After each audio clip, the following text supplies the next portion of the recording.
ನಮಸ್ಕಾರ. ಇದು ನಿಮ್ಮ GBH63 ಅಪ್ಡೇಟ್ಸ್ ಯೂಟ್ಯೂಬ್ ಚಾನಲ್. ಪ್ರತಿಯೊಬ್ಬ ರೈತರು ನೈಸರ್ಗಿಕ ಕೃಷಿಯನ್ನೇ ಅಳವಡಿಸಿಕೊಳ್ಳಬೇಕು. ಕೃಷಿ ಅಧಿಕಾರಿ ಷಣ್ಮುಖ ನಾಯ್ಕ್. ಹರಪನಹಳ್ಳಿ ತಾಲೂಕಿನ ರಾಮಘಟ್ಟ ಗ್ರಾಮದಲ್ಲಿ ಟೆಕ್ನೋ ಸರ್ವೆ ಸಂಸ್ಥೆಯಿಂದ ಹಾಗೂ ಕೃಷಿ ಇಲಾಖೆಯಿಂದ ರೈತರಿಗೆ ಸಾವಯವ ಕೃಷಿಯ ಬಗ್ಗೆ ತರಬೇತಿ ಕಾರ್ಯಕ್ರಮ ಹಮ್ಮಿಕೊಳ್ಳಲಾಗಿತ್ತು. ಅರಸೀಕೆರೆ ರೈತ ಸಂಪರ್ಕ ಕೇಂದ್ರದ ಕೃಷಿ ಅಧಿಕಾರಿ ಷಣ್ಮುಖ ನಾಯ್ಕ್ ಮಾತನಾಡಿ, ರಾಷ್ಟ್ರೀಯ ನೈಸರ್ಗಿಕ ಕೃಷಿ ಪದ್ಧತಿಯಲ್ಲಿ ನೈಸರ್ಗಿಕವಾಗಿ ಸಿಗುವಂತಹ ಜ್ಞಾನವನ್ನು ಮಣ್ಣಿನ ಗುಣಮಟ್ಟದಿಂದ ನೈಸರ್ಗಿಕ ಬೆಳೆಗಳನ್ನು ಬೆಳೆದು ವಿಷಮುಕ್ತ ಆಹಾರ ಸೇವನೆ ಮಾಡಿ ಮುಂದಿನ ಪೀಳಿಗೆಗೆ ಮಾದರಿಯಾಗೋಣ.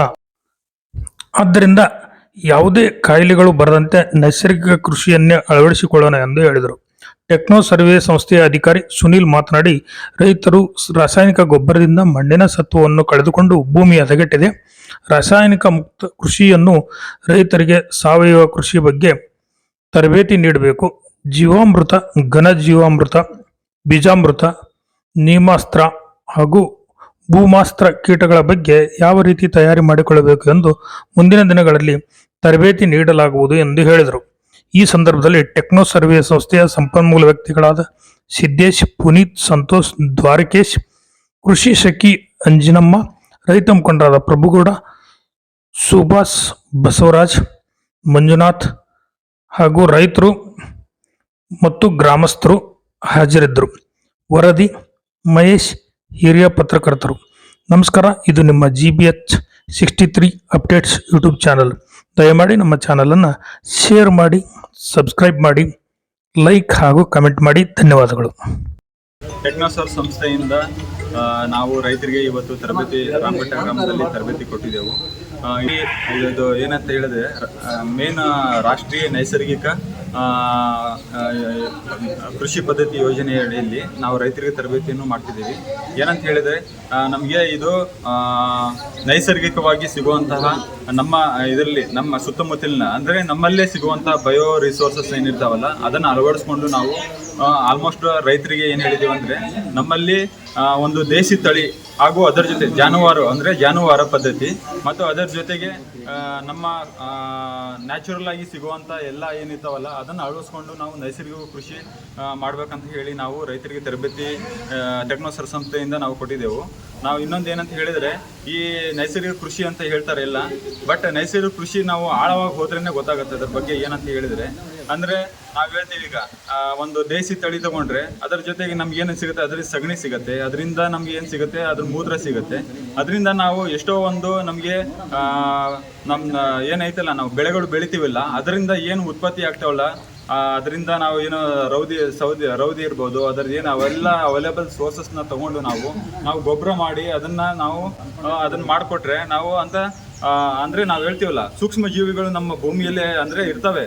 ನಾವು ಅದನ್ನು ಏನು ಮಾಡಬೇಕು, ಅದನ್ನು ಕಾಪಾಡಿಕೊಳ್ಳುವಂತಹ ನಮಗೆ ಏನೈತಲ್ಲ ನಾವು ರೈತರು ಎಲ್ಲ ಅಂಥ ಪದ್ಧತಿಗಳನ್ನು ನೈಸರ್ಗಿಕ ಕೃಷಿ ಪದ್ಧತಿ ಅನುಸರಿಸ್ಕೊಂಡ್ರೆ ಇಂಥವೆಲ್ಲ ನಾವು ಏನು ಮಾಡ್ಬೋದು, ರಾಸಾಯನಿಕ ಮುಕ್ತ ಏನೈತಲ್ಲ ನಾವು ವಿಷಪೂರಿತ ಆಹಾರ ಏನೈತಲ್ಲ ಇವೆಲ್ಲನ್ನ ನಾವು ಅಳವಡಿಸ್ಕೊಂಡ್ರೆ ನಾವು ನಮ್ಮ ಮುಂದೆ ಬರುವಂತಹ ರೋಗ ರುಜಿನ ಏನಿರ್ತಾವಲ್ಲ ಅದನ್ನೆಲ್ಲ ನಾವು ಕಂಟ್ರೋಲ್ ಮಾಡ್ಬೋದು.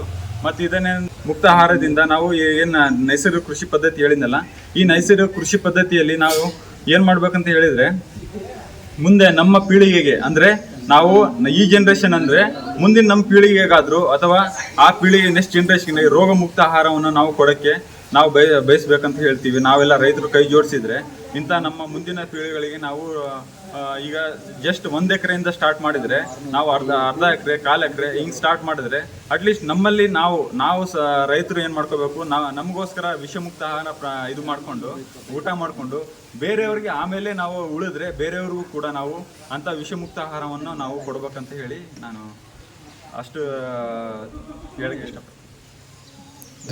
ಅಂದರೆ ರಾಸಾಯನಿಕ ಮುಕ್ತ ಕೃಷಿ ಯಾವ ಥರ ಮಾಡಬೇಕು ಮತ್ತು ಸಾವಯವ ಕೃಷಿ ಬಗ್ಗೆ ಯಾವ ಥರ ಅವರಿಗೆ ಹೇಳ್ಕೊಡ್ಬೇಕು. ಜೀವಾಮೃತ ಆಗಿರ್ಬೋದು, ಘನ ಜೀವಾಮೃತ ಆಗಿರ್ಬೋದು, ಬೀಜಾಮೃತ ಆಗಿರ್ಬೋದು, ಅದೇ ಥರ ನೀಮಾಸ್ತ್ರ, ಬ್ರಹ್ಮಾಸ್ತ್ರ ಇವೆಲ್ಲ ಕೀಟನಾಶಕಗಳು. ಇದ್ರ ಬಗ್ಗೆ ಯಾವ ಥರ ಮಾಡ್ಕೋಬೇಕು ಅಂತ ಹೇಳ್ಬಿಟ್ಟು ಇವಾಗ ಇಂಟ್ರಡಕ್ಷನ್ ಮತ್ತು ಅದ್ರ ಬಗ್ಗೆ ಯಾವ ಥರ ಮಾಡ್ಕೋಬೇಕು ಅನ್ನೋದ್ರ ಬಗ್ಗೆ ಹೇಳಿದ್ದೀವಿ. ಮುಂದಿನ ದಿನಗಳಲ್ಲಿ ಇನ್ನೂ ಹೆಚ್ಚಿನದಾಗಿ ಇನ್ಫಾರ್ಮೇಷನ್ ಕೊಡ್ತೀವಿ. ಹಂತವಾಗಿ ನಮ್ಮ ಬೆಳೆ ಹಂತವಾಗಿ ಒಂದು ಇಯರ್ದು ಬಂಪರ್ ಬೆಳೆ ಆದರೆ ಸಬ್ಸಿಕ್ವೆಂಟ್ ಇಯರ್ ಏನು ಬರುತ್ತಲ್ಲ ಅದು ನಿಮ್ಗೆ ಇಳುವರಿನ ಕುಂಠಿತ ಆಗೋದಂತ ಗ್ಯಾರಂಟಿ. ಮತ್ತು ನಿಮ್ದು ಏನೇ ಕುಂಠಿತ ಆದರೂ ಕೂಡ ನೀವು ಏನು ಫಲವತ್ತತೆಯಲ್ಲಿ ನಮಗೆ ನಾವು ಕಾಣ್ಬೋದು. ಅದರಲ್ಲಿ ನಾವು ಬರೇ ನಮ್ಮ ಕ್ಯಾಲ್ಸಿಯಂ ಹಾಕ್ತೀವಿ ಅದು ಅಂತ. ಈಗ ಮುಂದಿನ ನಾನು ಹೇಳಿದಲ್ಲ, ಈಗ ನೈಸರ್ಗಿಕ ಕೃಷಿ ಏನು ಸತ್ತುವಿರೋ ದನಕರುಗಳು ಏನು ಮಾಡ್ತಾರೆ, ಹೂತಾಗ್ತಾರೆ. ಹೂತಾಗಿ ಅವು ಕೂಡ ಬ್ಯಾಕ್ಟೀರಿಯಾಗಳಾಗಿರ್ಬೋದು, ವೈರಸ್ ಏನೋ ಬ್ಯಾಕ್ಟೀರಿಯಾ ಎಲ್ಲ ಫುಲ್ ಕವರ್ ಆಗ್ಬಿಟ್ಟು ಅದು ಮಣ್ಣಾಗಿ ಅದು ಕೂಡ ಇದು ಹಾಗೆ. ಇನ್ನೊಂದು ಏನಂದ್ರೆ ನಾವು ಹೇಳಿದ್ವಿ ಸರ್, ಹೇಳಿದ್ರು ಏನಂತ ಹೇಳಿದ್ರೆ ಆಕಳದ್ದು ಗೋಮೂತ್ರ ಅಂತ ಹೇಳಿದಿಲ್ಲ, ಅದು ಒಂದು ಅತ್ಯುತ್ತಮ ಅಂದ್ರೆ ನಾವು ಹೇಳಿದಲ್ಲ, ಬಹಳ ಅತ್ಯುತ್ತಮ. ನಾವು ಸಗಣಿ ಗೊಬ್ಬರ ಅದ್ರ ಜೊತೆ ಮುಂದೆ ಅದನ್ನ ಬೆರಿಕೆ ಮಾಡಿನೇ ಜೀವಾಮೃತ ಏನಿರ್ತಾವ ನಾವು ಮಸ್ತಿಗಾವಾಗಿರ್ಬೋದು ಅವೆಲ್ಲ ಸೇರಿ ಅದನ್ನ ಒಂದು ಒನ್ ಆಫ್ ದ ಇದು ಮೆಟೀರಿಯಲ್ ಅದು.